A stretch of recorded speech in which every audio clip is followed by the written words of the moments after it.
नमस्कार, मैं हूं प्रदीप कुमार। आप देख रहे हैं पॉलिटिकल आइडिया। पॉलिटिकल आइडिया के आज के इस अंक में आप सभी दर्शकों का बहुत बहुत स्वागत है। मित्रों, आज हम बात करेंगे बिहार विधानसभा चुनाव परिणाम आने के बाद बिहार में कांग्रेस पार्टी के अंदर जिस प्रकार की अफरा तफरी मची है, जिस प्रकार से आरोप प्रत्यारोप हो रहे हैं, जिस प्रकार से आंदोलन कांग्रेस पार्टी के कार्यकर्ताओं का एक वर्ग ने कांग्रेस की हार के लिए कांग्रेसियों को ही जिम्मेवार ठहराना शुरू किया है। तो आज हम इस वीडियो में उस विषय का पोस्टमार्टम करने का प्रयास करेंगे कि दरअसल कांग्रेस की हार के असली गुनहगार कौन लोग हैं। और मैं कोई भी बात बताऊंगा आपको तथ्यों के साथ, तर्कों के साथ, बिना हवा में बातें मेरा करने की आदत नहीं रही है। जानबूझकर कभी कभार गलती हो जाती है, जैसा मैंने आंकड़े दिए थे आपको चुनाव में, मैं दोहरा रहा हूं बार बार भाई। अभी मैं एक सप्ताह तक दोहराऊंगा चूंकि वो मुझसे गलती हुई आंकड़ों का मूल्यांकन करने में कि इस बार महागठबंधन की सरकार बन सकती है। ये मेरा अनुमान था, वो अनुमान मेरा फेल हुआ। मैं उसके लिए फिर से माफी मांगता हूं। ठीक है, मेरा अनुमान फेल क्यों किया? इसलिए किया कि मैं दोहरा चुका हूं पहले कि सरकार ने जिस प्रकार से पैसा ट्रांसफर किया 6 तारीख 11 तारीख को, उसका अनुमान लगाने में मैं असफल रहा कि उसका कितना इंपैक्ट पड़ेगा।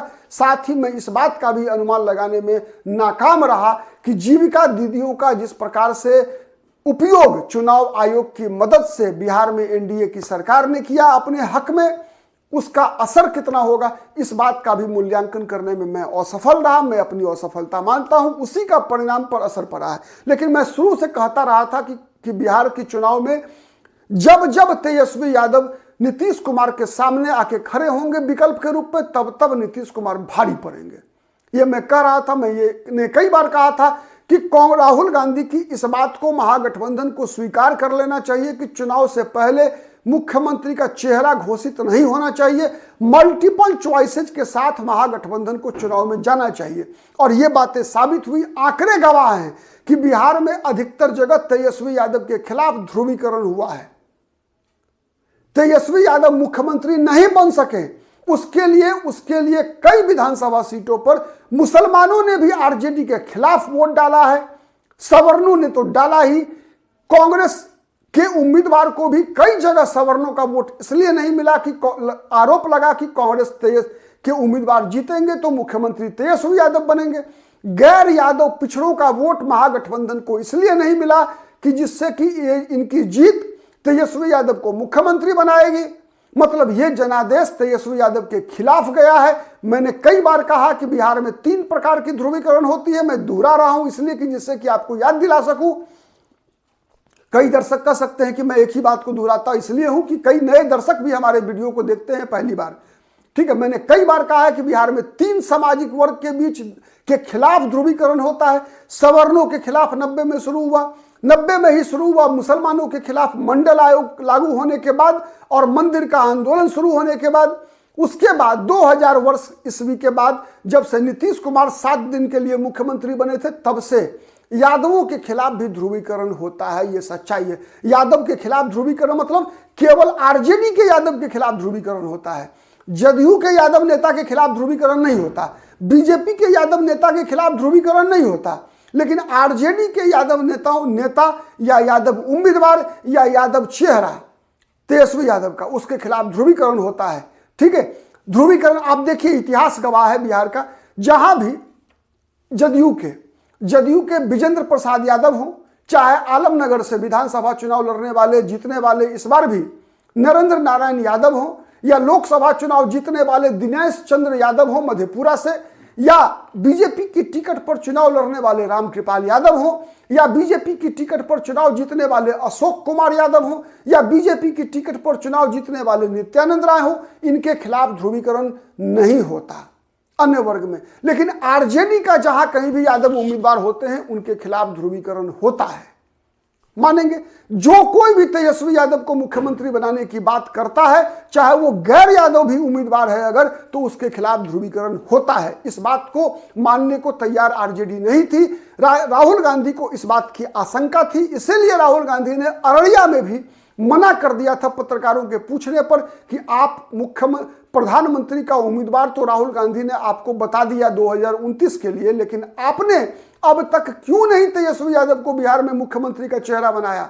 तो राहुल गांधी ने इधर उधर की बातें कह के उसको टाल दिया था। चूंकि कांग्रेस की योजना यह थी कि हम मल्टीपल चॉइस के साथ जाएं, यह संकेत जाए जनता के अंदर, जैसे बीजेपी प्रायः किया करती है। मध्य प्रदेश में बीजेपी ने किया कि नरेंद्र सिंह तोमर भी उम्मीदवार थे, राकेश सिंह भी उम्मीदवार थे, प्रहलाद सिंह पटेल भी उम्मीदवार थे, शिवराज सिंह चौहान भी उम्मीदवार थे, मोहन यादव की तो चर्चा नहीं थी। तो बीजेपी गई मल्टीपल चॉइसेस के साथ, केंद्रीय मंत्री को लड़ा दी विधानसभा चुनाव, जिससे कि लोग भ्रम में हो रह जाए। राहुल गांधी की भी यही रणनीति थी बिहार में कि राजेश राम भी मुख्यमंत्री के उम्मीदवार हो जाएं, कोई मुसलमान भी मुख्यमंत्री हो सकता है। तेजस्वी यादव तो सबसे बड़ी पार्टी के नेता है ही, लेकिन उनके खिलाफ ध्रुवीकरण को रोकना चाहते थे राहुल गांधी। ठीक है, और यह सबसे बड़ा कारण रहा महागठबंधन की हार का। लेकिन अब जब परिणाम आ गए तो कांग्रेस पार्टी में एक गुट है जो लगातार सवाल उठा रहा है कि बिहार में कांग्रेस पार्टी के उम्मीदवारों की, जीतने वाले विधायकों की संख्या जो घटकर 6 आ गई है, उसके लिए कांग्रेस पार्टी के अंदर के कुछ लोग, विशेषकर वो लोग जो राहुल गांधी की नई टीम है, कृष्णा अल्लावरू, कन्हैया कुमार, पप्पू यादव जैसे चेहरों पर हार का ठिकरा फोड़ने का एक सुनियोजित प्रयास है। और इस प्रयास का नेतृत्व कौन कर रहे हैं? कुछ लोग सामने हैं, कुछ लोग पीछे हैं। और ये वही लोग हैं मित्रों जो बार बार आप याद कीजिए, चुनाव से पहले तेजस्वी यादव को मुख्यमंत्री का चेहरा बनाने का लगातार दबाव बनाए हुए थे राहुल गांधी पर भी। मैं कई बार नाम ले चुका हूं, अब नाम लेने से व्यक्तिगत झगड़ा हो जाता है यार, ठीक है। निशाने पर ले लेते हैं कुछ लोग, कमेंट में लिखना शुरू कर देते हैं उल्टा पुल्टा, डर लगता है अब, ठीक है। लेकिन सबको पता है कौन वो लोग हैं जो तेजस्वी यादव के लिए कांग्रेस में रहकर काम कर रहे थे, कौन वो लोग हैं जो नहीं चाहते कि कांग्रेस पार्टी बिहार में मजबूत हो।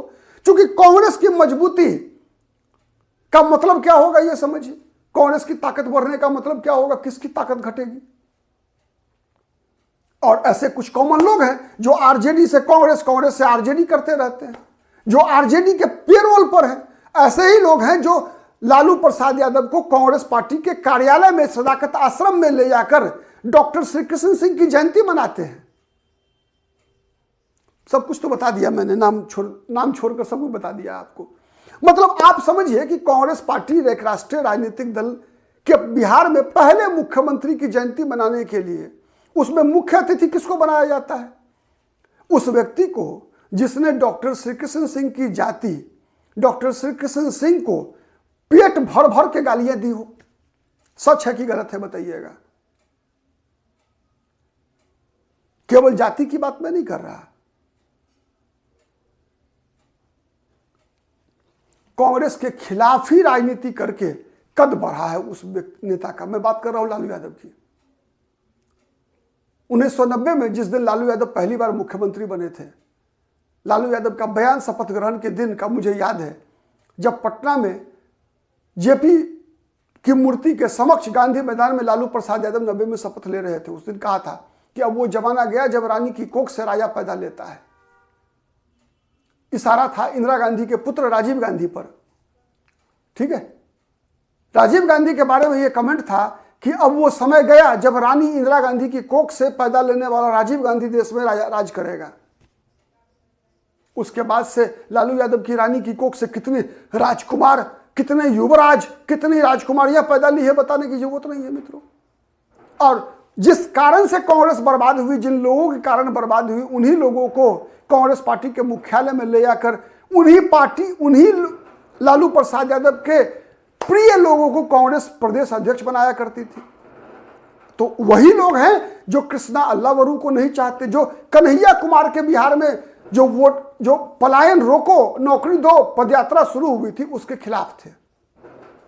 वही ताकतें हैं जो आज कांग्रेस पार्टी के कार्यालय मुख्यालय सदाकत आश्रम में आंदोलन कर रही है। वही लोग हैं जो पप्पू यादव को कांग्रेस में आने देना नहीं चाहते। मैं इसका मतलब यह नहीं कि मैं पप्पू यादव को परफेक्ट नेता मानता हूं, ऐसी बात भी नहीं है। मैं केवल जो परिस्थिति है उसका विश्लेषण कर रहा हूं आपको। ये लोग कभी नहीं चाहते कि कांग्रेस कोई रिस्क ले, कोई नया प्रयोग करे, यथास्थितिवाद रखना चाहते हैं।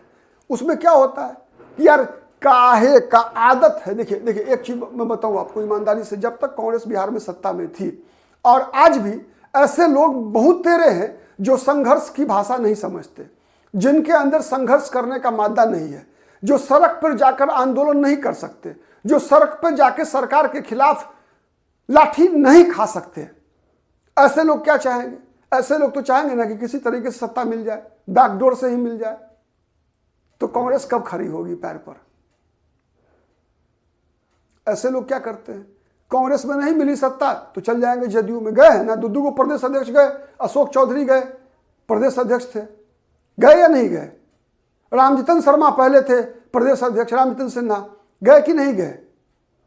फिर एक प्रदेश अध्यक्ष गए हैं बड़े नेता अशोक राम, डॉक्टर अशोक राम, उनका पुत्र इस बार जदयू से चुनाव जीत कर आया है, गए कि नहीं गए? सत्ता, सत्ता सर्वोपरि। और सत्ता कैसे? तो केवल सुविधा से, संघर्ष से नहीं। संघर्ष से नेता डेवलप होता है, और जो संघर्ष से नेता बनता है ना मित्रों, वो कुंदन बनता है। मैं बताऊं आपको डॉक्टर श्री कृष्ण सिंह के बारे में, शायद आप लोगों ने पढ़ा होगा। डॉक्टर श्री कृष्ण सिंह जब पहली बार बिहार के प्रधानमंत्री बने थे, उन दिनों प्रधानमंत्री बनते थे, 1937 की बात है।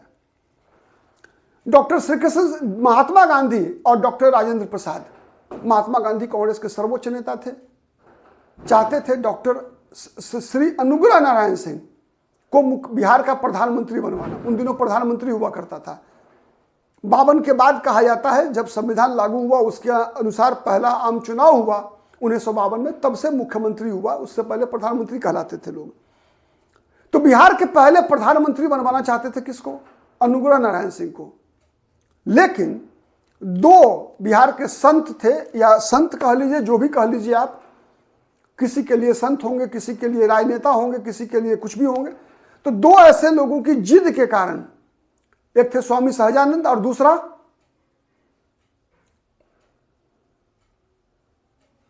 और दरभंगा महाराज, इन दोनों की मदद से डॉक्टर श्री कृष्ण सिंह ने अनुग्रह नारायण सिंह को पीछे छोड़ दिया। तब जब महात्मा गांधी के इच्छा के विपरीत, डॉक्टर राजेंद्र प्रसाद की इच्छा के विपरीत, यह होता है जनसंघर्ष, यह होता है जनता के बीच लोकप्रियता। डॉक्टर श्री कृष्ण सिंह वो पहले मुख्यमंत्री थे बिहार में, जिन्होंने देवघर चूंकि उस समय में बिहार का अंग था, बद्रीनाथ धाम मंदिर में दलितों का प्रवेश कराया था।